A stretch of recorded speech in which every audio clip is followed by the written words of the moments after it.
Okay, so let's unpack this. We talk about AI development constantly on this deep dive, and usually the narrative is, it's just bigger.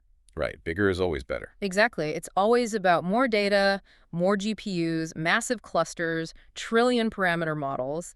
It kind of feels like an arms race where the only real strategy is sheer scale.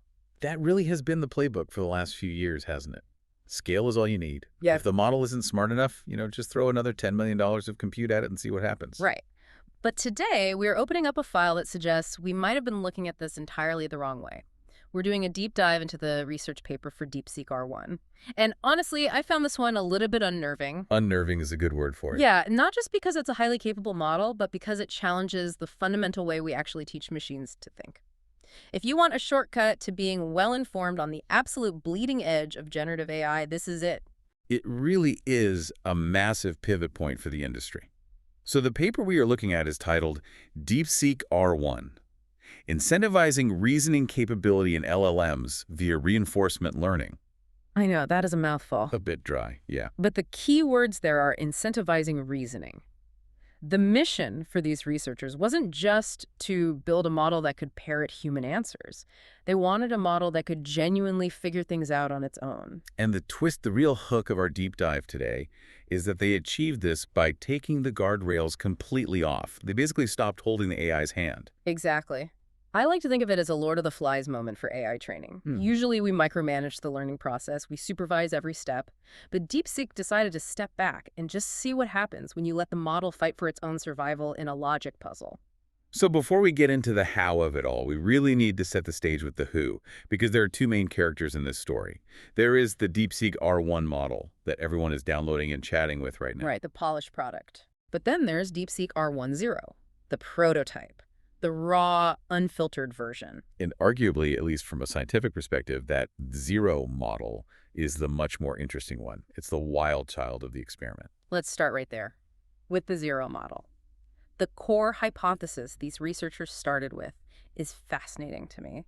They basically looked at the entire industry standard supervised fine-tuning and asked, is this actually making our models stupider? Which sounds crazy, but to understand why that is a totally valid question, you have to think about how supervised fine-tuning, or SFT, actually works in practice. It is fundamentally a process of mimicry. Right. You take a human, you give them a question, and you record their exact answer. Then you show that question and answer paired to the AI and say, copy this. It's like forcing a student to just memorize a textbook. Or tracing a drawing. If I teach you to draw by forcing you to trace my sketches over and over, you will eventually become very, very good at reproducing my specific style. But I'll never be better than you. Exactly. Yeah. You will never surpass me. You will just become a perfect copy of my limitations. So the DeepSeek researchers suspected that human data was acting as a bottleneck. We were capping the AI's potential because we were forcing it to reason exactly the way a human does. Precisely. We were spoon-feeding it the answers. So for DeepSeek R10, they stripped all of that away. They skipped the supervised fine-tuning phase entirely. Just skipped it. Completely. They took a base model, which remember is just a glorified text predictor at that stage, and they threw it straight into a pure reinforcement learning environment. See, this is the part that blows my mind. They didn't give it human examples. They didn't show it step by step how to solve a math problem. They literally just gave it the problem. They gave it a problem, and they gave it a reward signal. This is classic reinforcement learning. And it's important to note they used math problems and coding challenges specifically because those fields are objective. Right. The answer is either right or it's wrong. There's no gray area. You can't just BS your way through a calculus problem. You can't hallucinate a good vibe and get credit for it. Exactly. You either pass the compiler or you fail. So the rule they set was incredibly simple. Here is a really hard problem. If you get the final answer right, you get a digital reward. If you get it wrong, you get nothing. Okay. But, and this is the crucial innovation here, they added one more constraint. They incentivized the model to put its thinking process inside specific think tags. That's it. Just get the answer right and show your work inside these little brackets. That is literally it.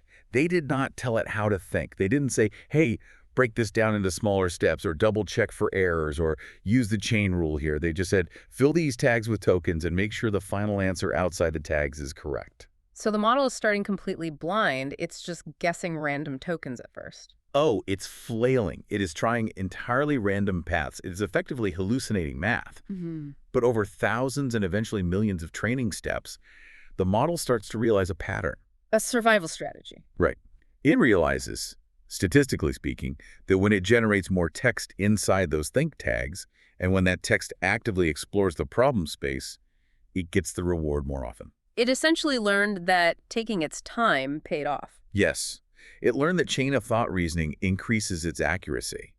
But it discovered this strategy completely on its own. It was never programmed to do it. It evolved the strategy because that was the absolute only way to win the game it was forced to play. Which brings us to what is easily the absolute highlight of the paper for me. I was reading through the section where they analyzed the actual training logs of this zero model. Wow. And there is this one moment, it's in table 2 of the source material, that feels like watching a primate discover fire. The aha moment. Yes. So the model is trying to solve this complex math problem. It's churning out text inside the thinking tags. It tries one method, starts calculating, then it realizes it is stuck in a loop. And then, literally written in the text output, it says, wait, that's an aha moment. It is genuinely spooky to read that in black and white. It stops itself. It says, wait. It reevaluates its previous steps, flags that it made a wrong assumption early on, and pivots to a completely new approach. And we have to be very, very clear here for everyone listening. No human engineer wrote a line of code that said, if error detected, then print wait. Right. It's not a scripted response from some customer service. Not at all. The model simply learned, through millions of trial and error attempts, that the pattern of tokens representing hesitation and self-reflection words like wait or hold on almost always preceded a successful correction. Wow. It evolved the behavior of self-correction because it was the optimal survival strategy for maximizing its reward. That is what's so heavy about this. We look at that output and we naturally say, oh my God, it's thinking like a human. But really, it's just executing a high probability path to a mathematical reward. It just so happens that thinking like a human, stopping, doubting yourself, double-checking your work, is actually the most computationally efficient way to solve a hard problem. Exactly. It strongly suggests that reasoning isn't some magical biological trait unique to us humans. It is just a computational strategy that emerges naturally when you incentivize accuracy above all else. Okay, so we have this model, R10, that literally taught itself to reason. But I want to get a bit technical for a minute, because usually when we talk about reinforcement learning at this massive scale, we are talking about burning through obscene amounts of money. It is notoriously inefficient to train models this way. It is. Standard RL is a massive resource hog. Right, and the standard algorithm they usually use is called PPO, Proximal Policy Optimization. Can you break down for us why that's usually such a bottleneck and what DeepSeek did differently to make this project actually feasible? Sure. So in standard PPO, you have your main model, let's call it the actor. The actor is the one trying to solve the problem. But to train it effectively, PPO requires a second, separate model called the critic. Okay, an actor and a critic. Right. And the critic's entire job is to look at every single step the actor takes, every single word or token it generates, and give it a grade. Good step, bad step, good step. So you are essentially running two giant models simultaneously. Or one giant model that is twice the size in memory, yes. Because the critic has to be just as smart as the actor to grade it properly. This doubles your compute requirements. It eats up VRAM video memory like crazy. It is incredibly hard to scale that to a model with 671 billion parameters without needing a data center the size of a small city. Enter GRPO, Group Relative Policy Optimization. Yes, this is their technical secret sauce. DeepSeek ditched the critic model entirely. Just threw it out. Gone. Instead of having a teacher grade every individual step, they generate a group of outputs. Let's say they ask the model to solve the exact same math problem 64 times in parallel. Okay, so 64 different attempts at the same equation. Right. They take those 64 attempts, and they just look at the final results. Some are right, some are wrong, some took 10 steps, some took 100. They calculate the average score of that entire group, and they use that average as the baseline. Got it. So if one specific attempt did better than the group average, that pathway gets reinforced. Yeah. If an attempt did worse than the average, it gets discouraged. It's grading on a curve. Effectively, yes. By comparing the model to itself, to its own parallel attempts, you completely remove the need for that massive critic model. It slashes the resource cost significantly. That is brilliant. And this is exactly what allowed a research lab, not a trillion-dollar megacorp, but a comparatively smaller research lab, to train a frontier-level reasoning model. Because that efficiency is key. It's not just about being smart, it's about being smart cheaply. But I want to circle back to the reward part of this system. We mentioned they used math and coding. Why not poetry? Why not essay writing or history? Why can't we use this exact method to make an AI that writes award-winning novels? That brings us to a huge hurdle in AI training, the concept of reward hacking. Which sounds like a cyberpunk crime, but I know it's a real technical term. It is very real. In reinforcement learning, the model will do anything, and I mean absolutely anything, to maximize its score. It does not care about truth. It does not care about beauty. It only cares about points. Okay. So if you are training it to write poetry, how do you mathematically score that? You usually need what's called a neural reward model, basically another AI that acts as an art judge. Right, so AI number 1 writes a poem, and AI number 2 reads it and gives a score of 8 out of 10. Exactly. But AI number 1 is very smart. It eventually figures out that AI number 2 has a bias. Maybe the judge really likes the word shimmering, or maybe it automatically gives higher scores to longer poems. Oh, I see where this is going. Yeah, AI number 1 will stop trying to write genuinely good poetry and just start spamming the word shimmering for 10 pages straight, simply because that is how it gets the highest score. It hacks the reward function. It's not actually getting smarter, it's just learning how to cheat the test. Precisely. But with math and code, you cannot cheat. The code either compiles and runs, or it crashes. The answer to the equation is 42, or it isn't. By sticking strictly to rule-based rewards, DeepSeek kept the model honest. They forced it to actually improve its underlying logic because there's simply no way to fake a mathematical proof. So R10 emerges as this hyper-honest, math-obsessed genius. But reading through the paper, it wasn't exactly user-friendly, was it? R10 was a mess, a brilliant, chaotic mess. Because it had absolutely zero human supervision, it had no idea how to interact with people. The researchers openly noted that its readability was terrible. And the language mixing, I saw some of the examples they provided of this. Oh yes, the base model was originally trained on both English and Chinese data. So R10, in its ruthless quest for efficiency, didn't care about language consistency at all. It just used whatever worked. Right.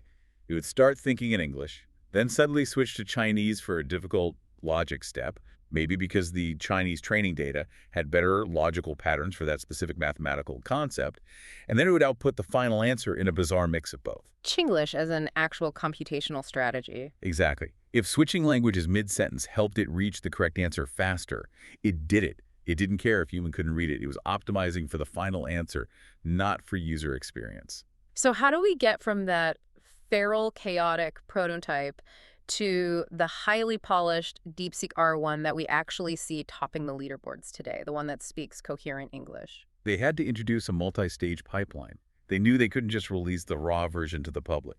So before they did the massive RL training run, they did something called a cold start. Now, this is interesting because earlier they explicitly said human data was a bottleneck. But here they bring human data back into the mix. They do bring it back, but only to teach format, not logic. They collected a very small set of high-quality examples, some written by humans, and some carefully filtered from the R10 outputs that just happen to be readable. Okay. They presented these as the model, basically, to say, look, we want you to be brilliantly smart, but we also want you to use proper paragraphs, and please stick to one language at a time. So they set the style guidelines before the real learning began. Right. They taught it the form of reasoning first. Then they ran the heavy reinforcement learning, that highly efficient GRPO process we talked about, to boost its actual raw intelligence. Got it.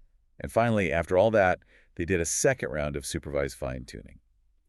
This final polish was to add general capabilities, things like creative writing, everyday helpfulness, and safety constraints. So it wasn't just a pure math bot. It's almost like taking this brilliant but deeply eccentric mathematician who just scribbles equations on glass windows all day and sending them to finishing school so they can actually function in a corporate office. That is a perfect analogy.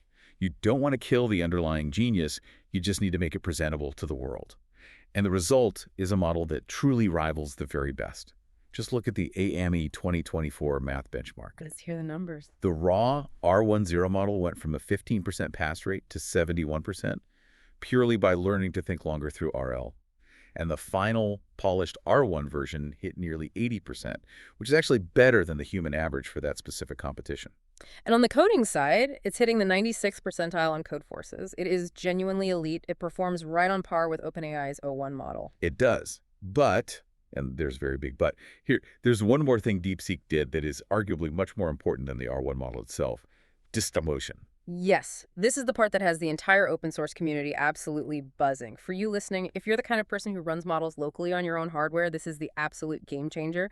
What exactly is distillation in this context? But DeepSeek R1 is massive, 671 billion parameters. You cannot run that on your laptop at home.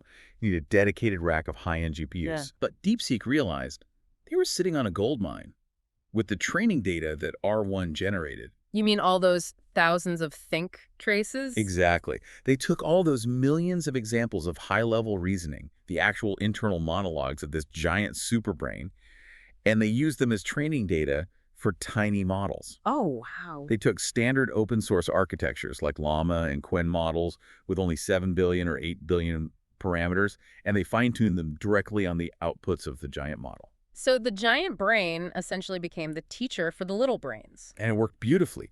These tiny models, which typically really struggle with complex logic, started performing at levels we have literally never seen for their size. DeepSeek released a 7 billion parameter distilled model that can actually reason better than the massive GPT-4o on certain specialized math tasks. That completely changes the landscape. It means you don't need a massive supercomputer just to have an AI that can truly think. You can run this level of reasoning on a generic gaming laptop. It democratizes intelligence. It proves that the underlying reasoning pattern is actually transferable. You don't need the massive parameter count to execute the logic. You just need that massive compute to discover the logic in the first place. Once the path is discovered, you can just teach it to a smaller student. So I can literally have a genius math tutor running locally on my MacBook with the Wi-Fi turned off. That is just wild. But look, no model is perfect. We have to talk about the limitations here. Where does R1 fall short? It's definitely not a magic bullet. For one thing, that language mixing issue we talked about, it still pops up occasionally. Yeah. If you ask it a complex logic question in, say, French or Japanese, it might get confused and suddenly switch back to English or Chinese inside its thinking traces. Because that's where its core reasoning strength was built. Exactly. And I also noticed an important note in the paper about software engineering. R1 is phenomenal at coding puzzles, but maybe not so much at building massive apps.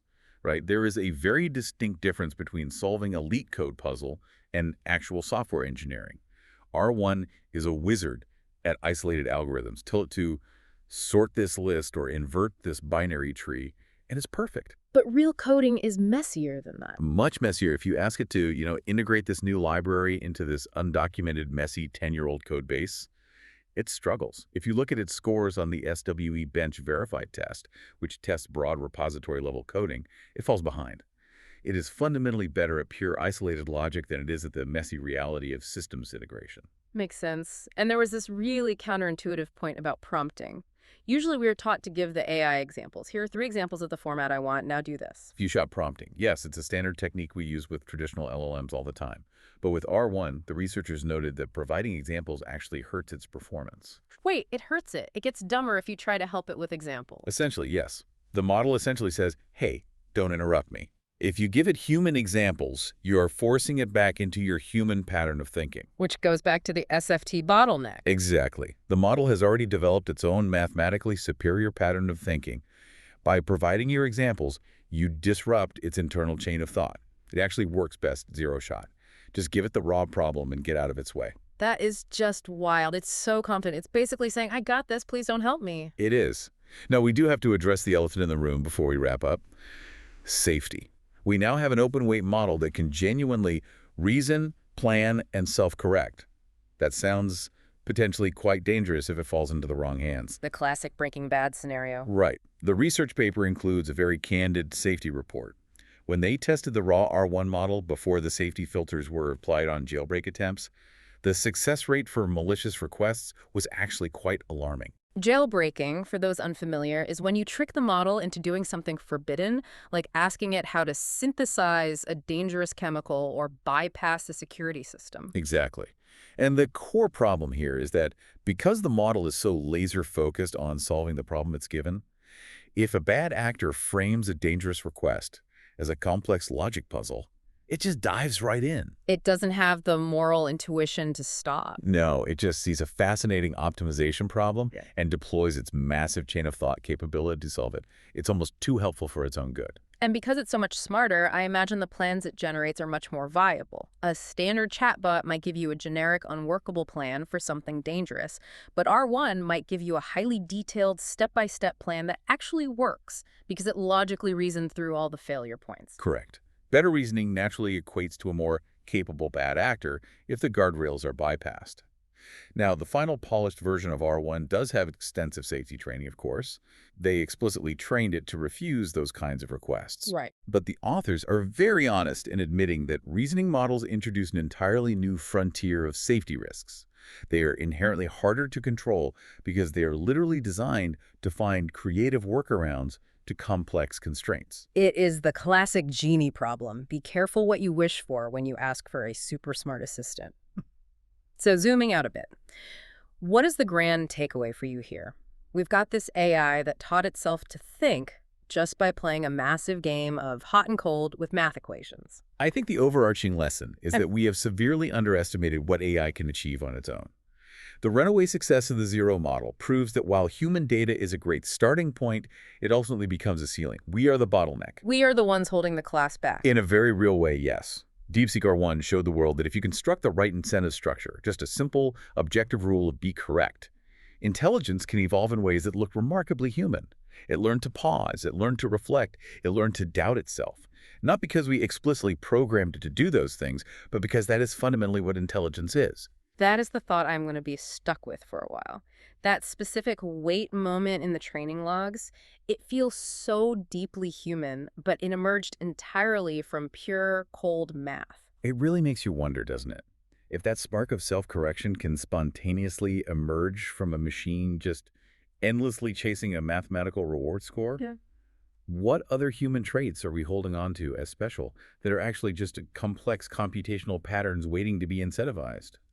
Are we, humans, just running our own highly sophisticated version of reinforcement learning? Well, if you want to test that theory for yourself, or if you just want to hear your laptop fan spin up to maximum the distilled versions of these models are out there right now, you can download the 7 billion parameter version today, ask it a complex logic riddle, and just watch the think tags scroll by in real time. It truly is a genuine glimpse into an alien mind. It really is. I feel like it's the first time we've truly been able to watch the gears turn. Thanks for taking this deep dive with us today. This one really feels like a permanent turning point. We will catch you on the next one.